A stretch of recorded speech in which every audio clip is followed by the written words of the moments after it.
साल 1998 एक नेता कांग्रेस छोड़ती है। कारण कहती है कि कांग्रेस लड़ नहीं रही, दिल्ली बंगाल को नहीं समझती। और फिर जन्म होता है एक नई पार्टी का, तृणमूल कांग्रेस। उस पार्टी की नेता थी ममता बनर्जी। फिर वही ममता लेफ्ट के 34 साल के किले को गिराती है, कांग्रेस को बंगाल में लगभग खत्म कर देती है, बीजेपी को चुनौती देती है और देखते ही देखते बंगाल की राजनीति का दूसरा नाम बन जाती है। लेकिन राजनीति में एक नियम बड़ा खतरनाक होता है, यहाँ जो ऊपर जाता है उसे नीचे आने का डर हमेशा रहता है। आज चर्चा ये है कि क्या ममता बनर्जी अपनी जिंदगी की सबसे बड़ी राजनीतिक लड़ाई लड़ रही है? क्या टीएमसी टूट रही है? और क्या 58 विधायक और 20 सांसद सचमुच अलग खेमे में जा सकते हैं? और क्या कांग्रेस और ममता फिर से एक मंच पर आ सकते हैं? और सबसे बड़ा सवाल, क्या ममता की वापसी संभव है या बंगाल में एक नए युग समाप्ति की ओर बढ़ रहा है? आज पूरा गणित समझते हैं। आखिर बगावत शुरू कैसे हुई? कहानी शुरू होती है 6 मई से। चुनाव हारने के बाद टीएमसी के अंदर बेचैनी बढ़ रही थी। ममता बनर्जी ने पार्टी की बैठक बुलाई। बैठक में नेता प्रतिपक्ष के चयन को लेकर असहमति सामने आई। यहीं से असंतोष खुलकर बाहर आने लगे। धीरे धीरे कुछ विधायक खुलकर सामने आए। फिर एक नाम सबसे ज्यादा चर्चा में आया, ऋतव्रत बनर्जी। उन्होंने दावा किया कि पार्टी की हार के लिए अभिषेक बनर्जी और चुनावी रणनीतिकार जिम्मेदार है। यही से मामला सिर्फ असंतोष का नहीं रहा, सीधे नेतृत्व पर सवाल उठने लगे। कुछ ही दिनों में दावा हुआ कि 80 में से 58 विधायक उनके साथ हैं। अगर ये संख्या सही साबित होती है तो ये सिर्फ बगावत नहीं बल्कि पार्टी के ढांचे को हिला देने वाली घटनाक्रम है। असली लड़ाई ममता बनाम अभिषेक। अब यहाँ एक सवाल खड़ा होता है, क्या ये लड़ाई वास्तव में ममता बनर्जी के खिलाफ है या फिर अभिषेक बनर्जी के खिलाफ? क्योंकि बागी नेताओं के कई बयान एक ही दिशा में इशारा करते हैं। उनका आरोप है कि पार्टी के बड़े फैसले कुछ लोगों तक सीमित हो गए हैं। अभिषेक बनर्जी का प्रभाव लगातार बढ़ा है और पुराने नेताओं की भूमिका घटती चली गई है। राजनीति में इसे बहुमत साधारण भाषा में समझते हैं। जब किसी पार्टी में एक नया शक्ति केंद्र बनता है तो पुराने शक्ति केंद्र असहज हो जाते हैं। टीएमसी में भी शायद यही हो रहा है।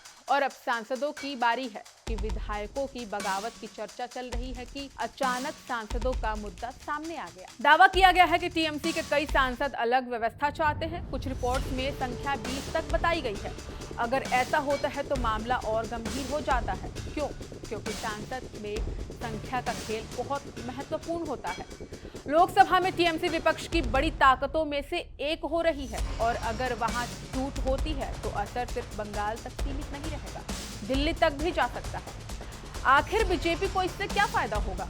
यही वो जगह है जहां कहानी राष्ट्रीय राजनीति से जुड़ती है। 2024 के बाद बीजेपी अपने दम पर बहुमत नहीं ला पाई, उसे सहयोगी दलों की जरूरत थी। ऐसे में अगर विपक्षी दल कमजोर होते हैं तो फायदा किसे होगा?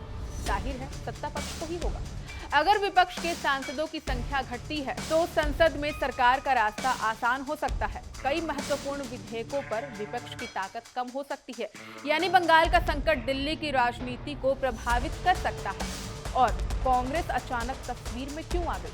अब कहानी का सबसे दिलचस्प हिस्सा है कि दिल्ली में मुकाबले शुरू होती ममता बनर्जी और सोनिया गांधी, अभिषेक बनर्जी और राहुल गांधी। फिर राजनीतिक गलियारों में चर्चा शुरू हो जाती है। क्या टीएमसी और कांग्रेस करीब आ सकते हैं? क्या कोई बड़ा समझौता होने वाला है? क्या विलय तक की नौबत आ सकती है? हालांकि दोनों दलों की तरफ से ऐसी चर्चाओं का खंडन नहीं किया गया है, लेकिन राजनीति में कभी कभी मुलाकातें बयान से ज्यादा बोलती हैं। और अब क्या ममता कांग्रेस में वापस जाएंगी? अब सबसे बड़ा सवाल यही है कि जिस कांग्रेस को छोड़कर ममता ने अपनी पार्टी बनाई, क्या उसी कांग्रेस में वापस जाएंगी?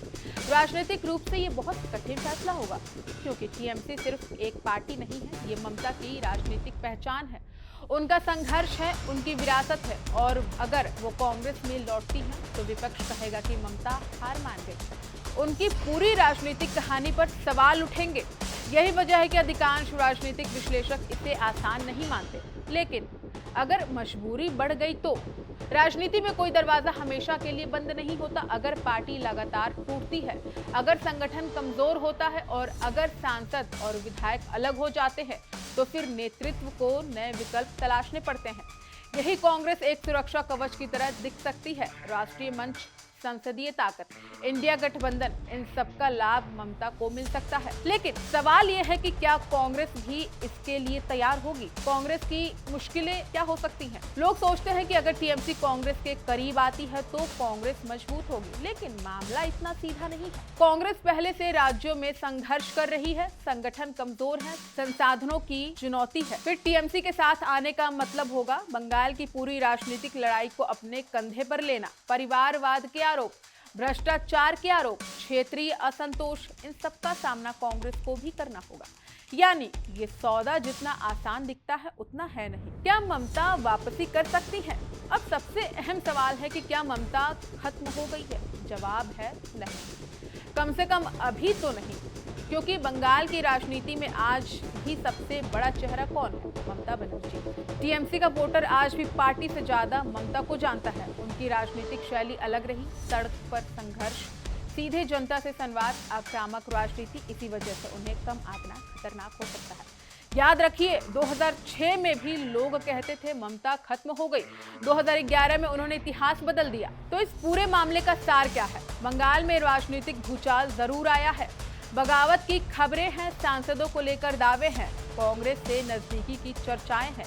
लेकिन एक बात साफ है, ये सिर्फ टीएमसी का संकट नहीं, ये पूरे विपक्ष की राजनीति का संकट है।